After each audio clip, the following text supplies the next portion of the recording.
খোকা ঘুমোলো, পাড়া জুলোলো, বর্গি এলো দেশে, বুলবুলিতে ধান খেয়েছে, খাজনা দেবো কিসে। নমস্কার, এই দিয়ে আমাদের গল্প আজকে শুরু।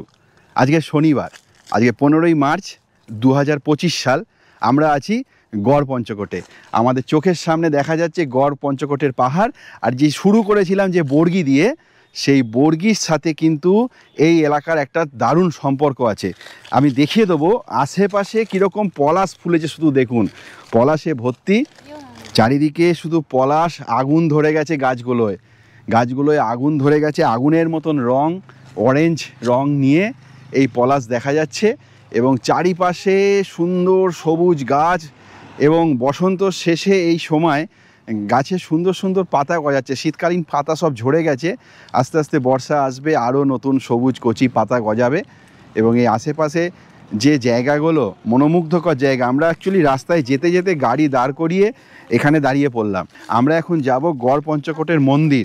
সেখানে গিয়ে আপনাদের সামনে তুলে ধরবো গড় পঞ্চকোটের কিছুটা ইতিহাস।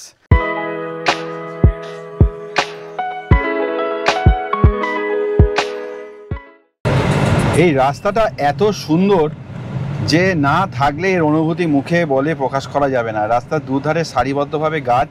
রাস্তাটার একটাই অসুবিধা, রাস্তাটা সরু।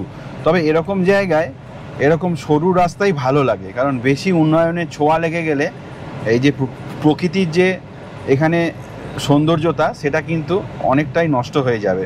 আমরা যাচ্ছি এখন গড় পঞ্চকোটের মন্দির। অসাধারণ, এই যে এখান থেকে পঞ্চকোট পাহাড় দেখা যাচ্ছে। ও সামনে পাহাড়, দুপাশে পলাশ। পপি মাঝে মাঝে উপমা দিচ্ছে। Thank you, thank you. শুধু পলাশের মানে যে কি বলবো, সারিবদ্ধ গাছ, পলাশের সারিবদ্ধ গাছ দেখে মন ভরে যাচ্ছে। এবং শুধু পলাশটাকে পলাশ বললে হবে না, অসংখ্য নাম জানা না জানা সোনাঝুরি, হ্যাঁ, সমস্ত গাছ কিন্তু এখানে বিদ্যমান, সমস্ত গাছ আছে। আমরা আস্তে আস্তে মন্দিরের রাস্তায় যাচ্ছি। মন্দিরের রাস্তাটাও খুব সুন্দর। হ্যাঁ, যেটা বলছিলাম, রাস্তাটা সরু সরু রাস্তা হওয়ার জন্য বেশ ধীরে সুস্থে আমরা আস্তে আস্তে যাচ্ছি। তবে ওপাশ থেকে কোনো গাড়ি এলে একটু অসুবিধা হচ্ছে। দারুণ জায়গা, দারুণ। হ্যাঁ, আমরা চলে এসেছি সেই গড় পঞ্চকোট মন্দিরের একদম সামনে। আমাদের সামনে দেখা যাচ্ছে গড় পঞ্চকোটের সেই মন্দিরটি। এই গড় পঞ্চকোট নিয়ে না একটা মানে দারুণ ইতিহাস আছে। মানে আমাদের দুর্ভাগ্য, আমাদের রাজ্যে হোক, আমাদের দেশে হোক, আমাদের পাঠ্যসূচিতে হোক, আমাদের নিজস্ব যে ইতিহাস, আমাদের যে বুনিয়াদি ইতিহাস, সেগুলো কিন্তু সম্বন্ধে তথ্য খুব কম আছে। আমরা মোগল, সুখ, পাঠান, ইংরেজ এদের ইতিহাস পড়েই কিন্তু ছোটোবেলা থেকে বড় হয়েছি। এদের ছাড়াও আমাদের জন্মভূমির একটা ইতিহাস আছে, এবং যেটা মানে খুব ভালো গৌরবান্বিত ইতিহাস, সেটা কিন্তু আমরা খুব একটা পড়ি না, আমাদের পাঠ্যসূচির মধ্যে থাকে না। সেরকমই এই গড় পঞ্চকোটের ইতিহাস। এই গড় পঞ্চকোট নিয়ে আমাদের এখানকার আদি যে সমস্ত রাজা, তাদের ইতিহাস নিয়ে কিন্তু আমাদের পাঠ্যসূচিতে সেরকমভাবে কিছুই দেওয়া নেই। পঞ্চকোট মন্দির শতকের পর শতক বছর ধরে দাঁড়িয়ে আছে এইভাবে একা, সাক্ষী বহন করছে আমাদের এক প্রাচীন ইতিহাসের। আমাদের চোখে আঙুল দিয়ে দেখিয়ে দিচ্ছে নিজের সভ্যতাকে, নিজের জাতিকে, নিজের ধর্মকে রক্ষা করতে না পারলে কি হয়। আসুন দেখে নেওয়া যাক কি সেই সত্য যার জন্য এত সুন্দর একটা স্থাপত্যের আজ এই দশা। হ্যাঁ, যেতে যেতে যে কথা বলছিলাম, মন্দিরে ঢুকে গেছিলাম। মন্দিরে একটি রাধাকৃষ্ণের বিগ্রহ আছে, তবে এর কোনো ঐতিহাসিক গুরুত্ব নেই, কারণ সেই সময় বর্গী আক্রমণের ফলে এই অঞ্চলটা পুরো ধ্বংসপ্রাপ্ত হয়ে গেছিল। শুধুমাত্র এই মন্দিরটি অক্ষত ছিল, কিন্তু বর্তমানে অনেক ক্ষয় হয়েছে, এবং এখনকার যে সরকার দ্বারা, পুরাতত্ত্ব বিভাগ দ্বারা এটা কিন্তু সংস্কার করা চলছে। তার ফলে এখানে কোনো বিগ্রহ থাকার কথা না। একটা রাধাকৃষ্ণের বিগ্রহকে এখানে রেখেছে, ঠিক আছে।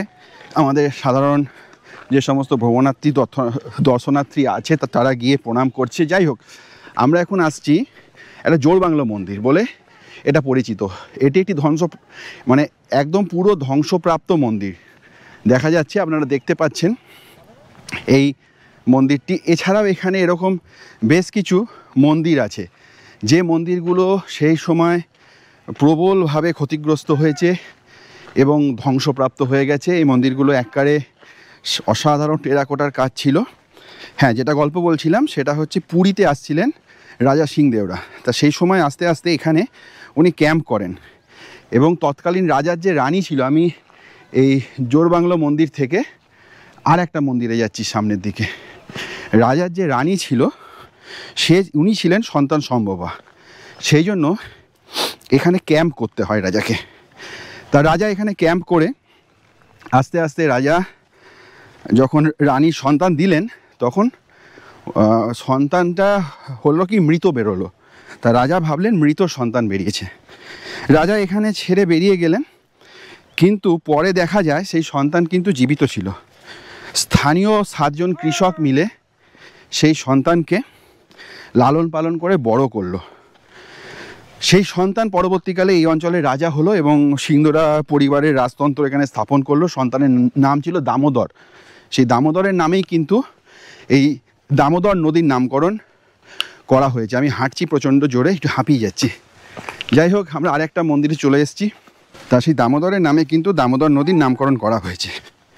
এই আর একটা মন্দির, এইগুলো এখনকার সরকার দ্বারা রক্ষণাবেক্ষণ হচ্ছে, কিন্তু পুরো ধ্বংসপ্রাপ্ত। কিভাবে ধ্বংস হয়েছে শুধু দেখুন, জাস্ট ভাবা যায় না। আমাদের সভ্যতা, আমাদের সংস্কৃতি এইভাবেই ধ্বংস হয়ে যাচ্ছে। এবং সবথেকেই আশ্চর্যের বিষয়, আমাদের ইতিহাসে কিন্তু এদের কোনো স্থান নেই। আমাদের বাচ্চাদের আমরাও শিখে এসেছি সেই পাঠান, মুঘল, এদের ইতিহাস।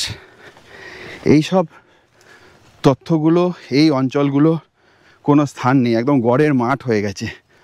কোনো ঐতিহাসিক বলছেন পাহাড়ের মাথায় 5টি দুর্গ নির্মাণ করা হয়েছিল।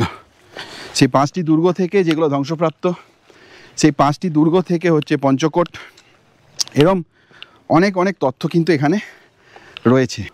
যাই হোক, পরবর্তীকালে এই অঞ্চলটি দখল নেয় বীরহাম্বির। বীরহাম্বিরের নাম আপনারা অনেকেই কম বেশি শুনেছেন। উনি হচ্ছেন মল্ল রাজাদের মধ্যে একজন প্রখ্যাত রাজা। আমাদের পার্শ্ববর্তী যে গড় আছে, গৌড় আছে, সেখানে যে মল্ল রাজতন্ত্রের যে ব্যাপকতা, সেই গল্প একদিন বলবো। আমাদের পাশেই আছে বিষ্ণুপুর, বিষ্ণুপুরে হচ্ছে মল্ল রাজাদের আধিপত্য। সেই মল্ল রাজা বীরহাম্বির কিন্তু এখানে স্থানীয় কিছুদিন এটা দখল করেছিলেন এই জায়গাটি, কারণ ওনারও কিছু নিদর্শন এখানে দেখতে পাওয়া যায়। কিন্তু বীরহাম্বিরের থেকে কিন্তু সিংরা আবার কিন্তু এই রাজ্যটাকে দখল করেন।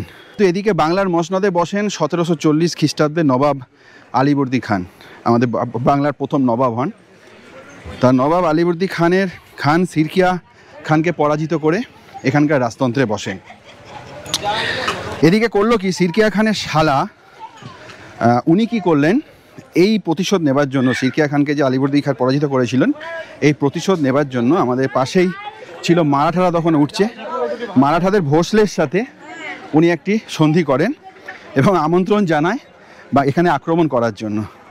তা সেখান থেকেই কিন্তু এখানে বর্গীয় আক্রমণ শুরু হয়। আরেকটা জায়গা থেকে বলা হয় যে মারাঠারা বাংলার নবাবের কাছ থেকে মানে ট্যাক্সের জন্য ডিমান্ড করতে থাকে, কিন্তু বাংলার নবাব সেই সময় ট্যাক্স দিতে অস্বীকার করে।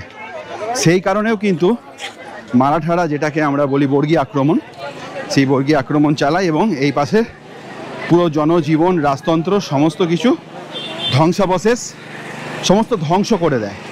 এই হচ্ছে এই জায়গার ইতিহাস। পঞ্চকোট মন্দিরের ইতিহাস নিয়ে আপনারা এতক্ষণ যা শুনলেন তা বেশিরভাগটাই আমি পেয়েছি ইন্টারনেট থেকে এবং 2-1টা বই থেকে। আমার মনে হয় এই স্থান নিয়ে যে খুব বেশি গবেষণা হয়েছে তা কিন্তু নয়। বেশিরভাগ ঐতিহাসিকের মতে মারাঠাদের বর্গী আক্রমণের ফলে এই স্থান ধ্বংসপ্রাপ্ত হয়, তবে আমার ব্যক্তিগতভাবে তা কিন্তু মনে হয় না।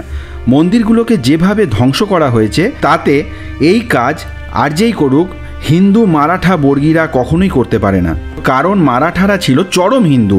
কোনো হিন্দুর পক্ষে এইভাবে কোনো মন্দির ভাঙা কখনোই সম্ভব নয়। এই মন্দির যে বা যারা ভেঙেছে তারা চরম হিন্দু বিদ্বেষী, এই বিষয়ে কোনো সন্দেহ নেই।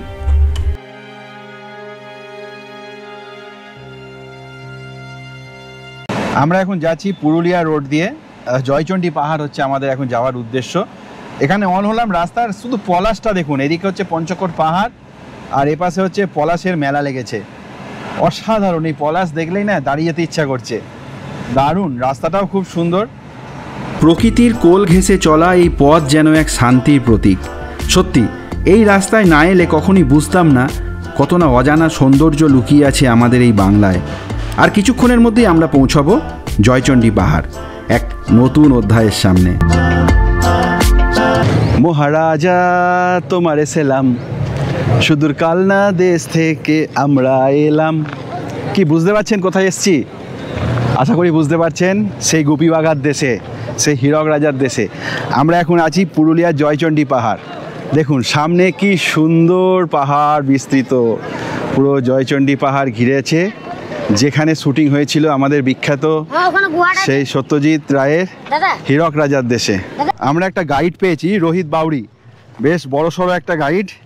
এ আমাদের পুরো জায়গাটা ঘুরিয়ে দেখাবে আজকে, কারণ সত্যজিৎ রায়ের দেশে আমরা এসছি, তো সেখানে জায়গাটা ভালোভাবে যদি রিভিল না করি না, সেটা কারোর পক্ষেই ভালো হবে না, না আমার পক্ষে ভালো হবে, না আপনাদের পক্ষে ভালো হবে। তা আমরা এখন যাচ্ছি সত্যজিৎ রায়ের সেই গুহা দর্শনে, যেখানে সৌমিত্র লুকিয়েছিল। এই যে সামনে দেখা যাচ্ছে জয়চণ্ডী পাহাড়, অসাধারণ পাহাড়টার স্থাপত্য।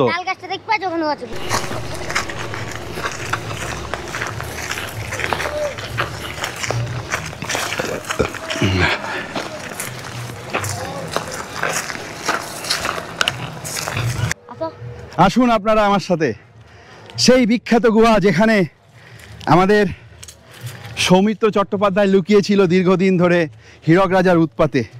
আমরা সেই গুহা, হ্যাঁ কেন যাবো না কেন, চলো যাবো, হ্যাঁ দাও।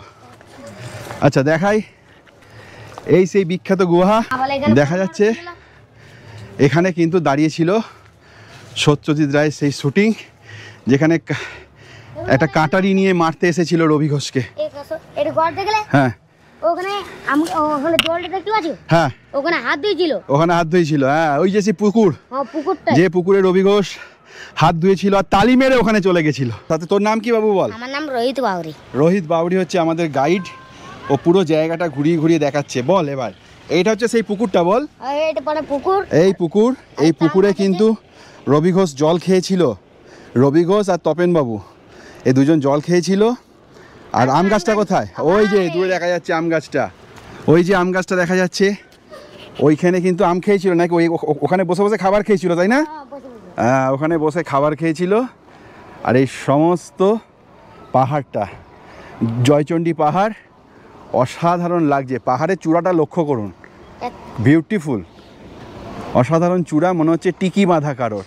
এইখান থেকে সিঁড়ি আছে, এই সিঁড়ি দিয়ে গেলে মোটামুটি 500টার কাছাকাছি সিঁড়ি আছে।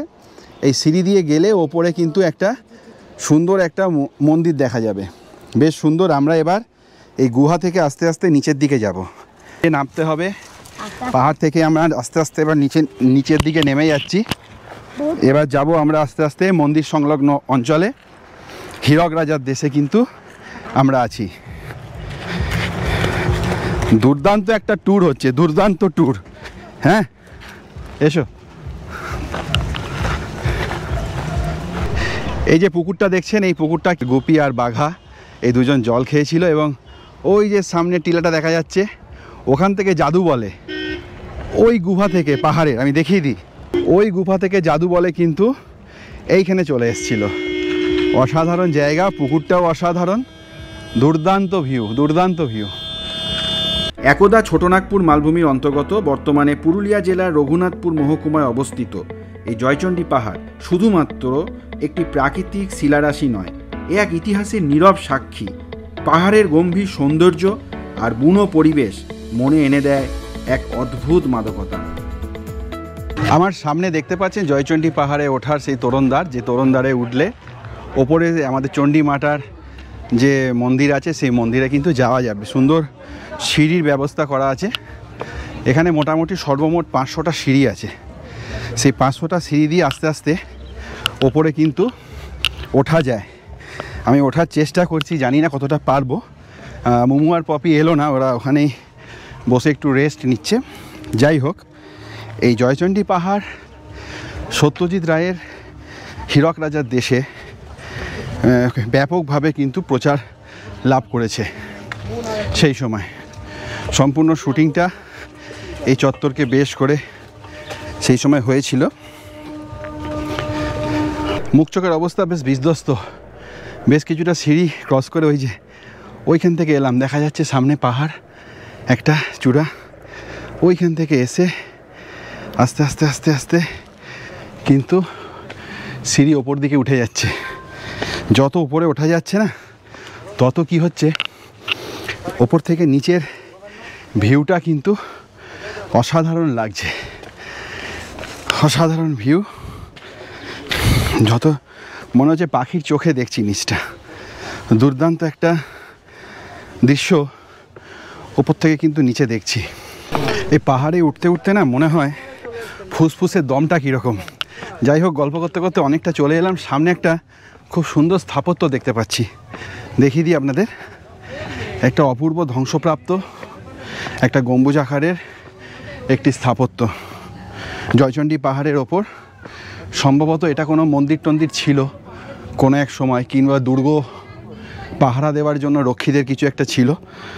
অপূর্ব অপূর্ব একটা স্থাপত্য, ছোট ছোট ইটের তৈরি। এটা কিন্তু সেই সময়কার। অনেকটা উঠে এসেছি, তার সামনেই দেখা যাচ্ছে আমাদের চণ্ডী মন্দির, যে কারণে এই পাহাড়ের নামকরণ জয়চণ্ডী পাহাড়।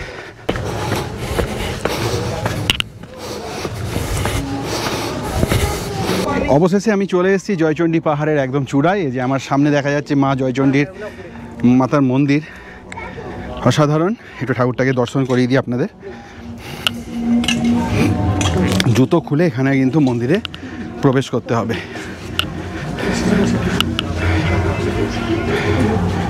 জয় শ্রী শ্রীমা।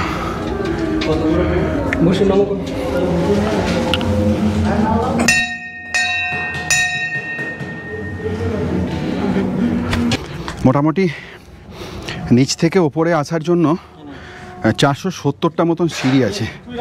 470টা সিঁড়ি ক্রস করে আপনাকে ওপরে আসতে হবে। একটু হাঁপিয়ে গেছি, প্রচণ্ড গরম, আর তার সাথে প্রচণ্ড হিউমিডিটি, প্রচণ্ড ঘাম হচ্ছে। যাই হোক, ওগুলো ম্যাটার করে না। ম্যাটার করে কোনো জায়গায় এসে সেই জায়গাটাকে একদম আলটিমেটলি শীর্ষস্থানে এসে দেখলে, সেই জায়গাটাকে দেখতে পেলে, এটা একটা ছোটো ছোটো জীবনের অনেকগুলো অ্যাচিভমেন্টের মধ্যে এটা একটা ছোট্ট অ্যাচিভমেন্ট। এপাশ থেকে ভিউটা কিন্তু অসাধারণ লাগছে। এই যে পুরো জয়চণ্ডী পাহাড়ের রেঞ্জটা, এখানে দুটো চূড়া পরপর, অসাধারণ ভিউ। এপাশে একটা চূড়া আর এখানে একটা চূড়াই হচ্ছে মন্দির। আমি একটু আপনাদেরকে ওইদিকে নিয়ে যাব, ওইদিকে যে ভিউটা আছে সেটা দেখাবার জন্য। এই পাহাড়ের ওপর জাস্ট ভূমিরূপটা দেখুন, পুরোটাই শক্ত পাললিক শিলা দিয়ে তৈরি একটা সুন্দর ভূমিরূপ। আর ওপর থেকে যেটা বলেছিলাম না, চারিদিকটা খুব সুন্দর লাগে। আমি জানি না বার্ড আই ভিউটা আপনারা দেখতে বুঝতে পাচ্ছেন কি না, আমি তাও দেখানোর চেষ্টা করছি। ওপর থেকে কিন্তু ভিউটা ঠিক এরকম লাগছে, অসাধারণ। এপাশে প্রচণ্ড খাড়াই, পড়ে গেলে একদম তলায়, সুসাইড পয়েন্ট যাকে বলে। এই যে এটা হচ্ছে ওপর থেকে ভিউ পাহাড়ের, দুর্দান্ত একটা ভিউ কিন্তু এখানে আছে। এবার আমি দেখাচ্ছি পুকুর পাড়ের, আমাদের যে পুকুরটা যেটা ছিল পাহাড়ের ওপর, নিচে যে পুকুরটা দেখিয়েছিলাম, ওই পুকুরটা এখান থেকে কেমন লাগছে দেখতে। এই যে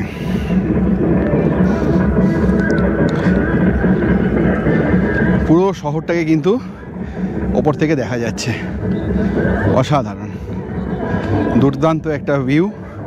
আপনারা কিন্তু একটু কষ্ট করে ওপরে এলে পাবেন।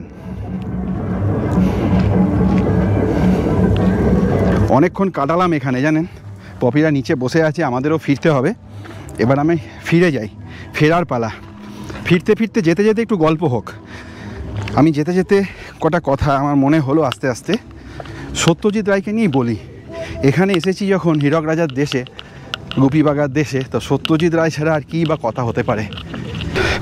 নামার পালা এবার, আস্তে আস্তে নেমে যাওয়াই ভালো। ওঠাটা যতটা কষ্টে, নামাটা একটু আরাম। তবে নামতে গেলে একটু দেখে নামতে হবে, কারণ পা এই সময় হাঁটুর ওপর চাপটা একটু বেশি পড়ে, শরীরের পুরো ওয়েটটা হাঁটুতে পড়ে। তা সত্যজিৎ রায়কে নিয়ে কিছু কথা। কি অসাধারণ চিন্তাভাবনা ছিল মানুষটির, তাই না? যে হীরক রাজার দেশে যখন করেছিল এখানে, গল্পটা কি ছিল, একটা তৎকালীন যে রাজনৈতিক পরিস্থিতি, তৎকালীন যে রাজার যে মনোভাব, সেই রাজাকে ব্যঙ্গ করে সমস্ত চিত্রটা। আপনারা কারা কারা হীরক রাজার দেশে দেখেছেন? না দেখলে দেখে নেবেন, অসাধারণ একটা মুভি। আপনারা দেখবেন, আপনাদের বাচ্চাদের দেখান। এখনকার দিনের বাচ্চারা তো প্রায় এগুলো দেখে না বললেই চলে। যাই হোক, তা ছিল সেই রাজার, হীরক রাজার অভিনয় করেছিলেন আমাদের উৎপল দত্ত। তো ওনার একটা কয়লা খনি ছিল এই অঞ্চলে, দেখুন সেখান থেকে একটা হীরের খনি ছিল। চিন্তা ভাবনাটা দেখুন, এই পাশেই হচ্ছে ঝাড়খণ্ড, তারপরে রানীগঞ্জ, আসানসোল, এই জায়গাগুলো আমরা জানি যে কয়লা উত্তোলনের ক্ষেত্রে কিন্তু প্রথম বেশ একটা ভালো জায়গা অধিকার করে আমাদের পশ্চিমবঙ্গে বুকে। তাই হিরে পাওয়া যায় কোথা থেকে? হিরে হচ্ছে কয়লা থেকে পাওয়া যায়, একটা কার্বনের মলিকুলের একটা বহিঃপ্রকাশ হিরে। সেই হিরেকে নিয়েই কিন্তু হীরক রাজার দেশে উৎপল দত্তের হীরের খনি। তো সেখান থেকে সে হিরে তুলতো শ্রমিকদের কষ্ট দিয়ে এবং প্রজাদেরকে বোকা বানিয়ে রাখতো এবং সবসময় চেষ্টা করতো যাতে রাজার ওপর কোনো কথা না বলে। সেই জন্য যন্ত্রমন্তর ঘর ছিল যেখানে যাদের ব্রেন ওয়াশ করা হতো। রাজা খারাপ করলেও সবাই বলে যে রাজা খুব ভালো কাজ করছে। তো সেই জায়গা থেকে ছোটো ছোটো চিন্তাভাবনাগুলো, যাই হোক, পরে তো রাজার পরাজয় হয়। তা পরাজয় করার জন্য আমাদের গুপি আর বাঘার অবদান তো ভাবাই যায় না, ওদের অবদান সবথেকে বেশি। সঙ্গে ছিল সৌমিত্র। আর একটা তথ্য বলতে বলতে মনে পড়ে গেল, একটা জিনিস জানেন, হীরক রাজার দেশে যে সৌমিত্রর রোলে অভিনয় করেছিল, যে রোলটা, ওই রোলটা করার কথা ছিল আমাদের উত্তম কুমারের। কোনো কারণে সেই সময় উত্তম কুমার ওই রোলটা কিন্তু করে না। সেই জন্য হীরক রাজা সৌমিত্র সেই রোলটা তৎকালীন যে ওনার যে ক্যারেক্টারটা প্লে করে কিন্তু সৌমিত্র, না হলে আমরা উত্তম কুমারকে দেখতাম। যাই হোক, যেটা হাঁপিয়ে যাচ্ছি বলতে বলতে, কথা বলতে বলতে, যেটা বলার জন্য বলছিলাম, দেখুন এখান থেকে ভিউটা অসাধারণ, অসাধারণ ভিউটা। গল্প করতে করতে প্রায় চলেই এলাম। সবাই খুব কষ্ট বলছে, আমার কিন্তু খুব একটা কষ্ট হলো না। এইসব জায়গায় উঠলে না নিজের শরীরটা কেমন আছে একটু জানা যায়। ফুসফুস, হার্ট, এই সমস্ত ঠিকঠাক কাজ করছে কি না এইসব জায়গাগুলোতেই উঠলে বোঝা যায়। হ্যাঁ, যে গল্পে ছিলাম, তারপর তো সাধারণ জনগণের পরিশ্রমের ফলে আস্তে আস্তে কিন্তু আপনার হীরক রাজার পরাজয় ঘটলো এবং সাধারণতন্ত্রের প্রতিষ্ঠা হলো। যাই হোক, খুব সুন্দর গল্প, খুব সুন্দর সিনেমা। আরেকবার আমি রিকোয়েস্ট করছি আপনারা দেখুন, আপনাদের বাচ্চাদের দেখান। অপূর্ব গল্প করতে করতে অনেকটাই নিচে নেমেছি। আর কিছুক্ষণ, মোটামুটি এবারের মতন আমাদের আজকের ভ্রমণ এখানেই শেষ। এরপরে আমরা লাঞ্চ করা হয়নি, যদিও পেট ভর্তি এখনও। অনেকটা চলে এলাম জানেন, পাহাড় থেকে অনেকটা চলে এলাম, মনটা খারাপ করছে। প্রায় এখান থেকে গিয়ে আমরা ওই ওপরটায় উঠেছিলাম, দেখা যাচ্ছে সূর্য মামাকে, ঠিক ওপরটায় উঠেছিলাম, আর একটুখানি আছে নিচটা। যাই হোক, আমাদের এবারের গল্প এই পর্যন্তই। আপনারা সকলে ভালো থাকবেন আর দেখতে থাকুন। আর যারা যারা এখনও আমার চ্যানেলটা সাবস্ক্রাইব করেননি তাদের অনুরোধ, দয়া করে প্লিজ চ্যানেলটা সাবস্ক্রাইব করে দিন। Thank you, tata.